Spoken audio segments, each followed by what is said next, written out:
We have the looks you want, the gonzo, musculature seemingly wired to the stars, colors like lead, khaki, and pomegranate, things you put in your hair, with the whole panoply of the past, landscape embroidery, complete sets of this and that.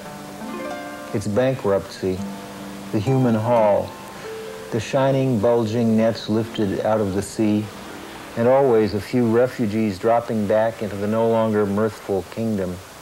On the day someone sells an old house and someone else begins to add on to his, all in the interests of this pornographic masterpiece, variegated, polluted skyscraper to which all gazes are drawn, pleasure we cannot and will not escape.